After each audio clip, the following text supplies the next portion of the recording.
Bonjour, nous sommes très contents que tu es là. Peut-être tu peux te présenter un petit peu et dire ce que tu fais et pourquoi tu es ici. Moi je m'appelle Pierre-Marie Simon, je suis en charge du développement local auprès des jeunes européens en France, c'est-à-dire que je m'occupe de tout le réseau de nos 20 sections qui sont existantes en France. On est sur une vingtaine de villes, je suis en charge de les animer, de les faire se développer.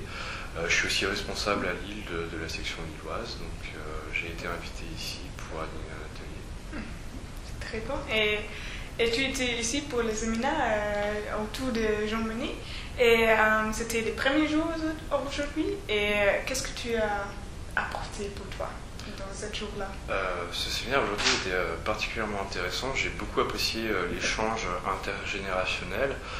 Les ateliers de cet après-midi étaient intéressants puisqu'il y avait un ancien président du Parlement européen qui a pu discuter avec 5 ou 6 élèves pendant 1h30 de savoir comment ça se passait pour la vie européenne. C'était un vrai échange franc, c'était particulièrement intéressant. Ah, c'est bien. Et Jean Monnet, le personnage, ça m'intéresse de savoir ce qui t'a impressionné le plus de ces personnages de Jean Monnet.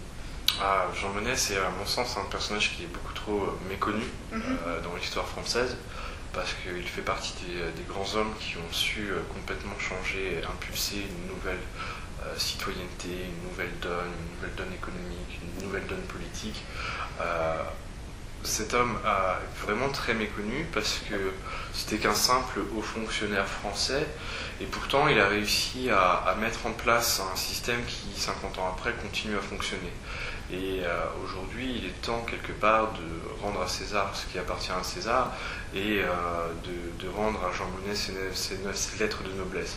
Certes, il est au Panthéon, certes, il est connu comme grand homme français, mais pourtant, beaucoup de gens, beaucoup de Français ignorent complètement le travail de Jean Monnet pour la construction européenne. Et à propos de l'Union européenne, qu'est-ce que tu penses qui est maintenant important pour l'avenir de l'Europe? Aujourd'hui, je pense qu'il est temps de concilier les jeunes et le projet européen. Le projet européen a été défendu ces 70 dernières années par des gens qui ont fait la guerre, des gens qui avaient l'argument de dire l'Union européenne c'est la paix. On a eu le prix Nobel de la paix cette année pour ça, mais moi j'ai envie de dire aux jeunes et aussi aux responsables politiques qui étaient là aujourd'hui, de dire attention, le projet européen ne doit plus être vendu que par l'argument de la paix.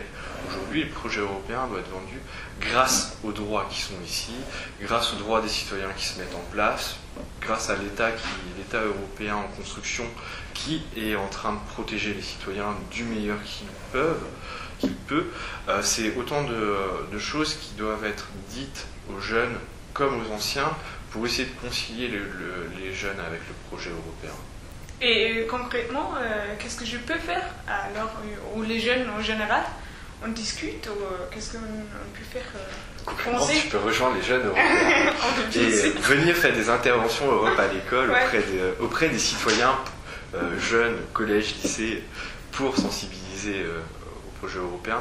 Mais je crois qu'aujourd'hui, concrètement, on est un simple citoyen, on peut d'abord faire quelque chose de très simple, aller voter le 25 mai 2014 aux élections européennes pour un parti pro-européen qui va en faveur d'une construction plus claire et pas un parti qui veut revenir en arrière, qui veut haïr des autres peuples, des autres gens. C'est pas une solution. Merci beaucoup.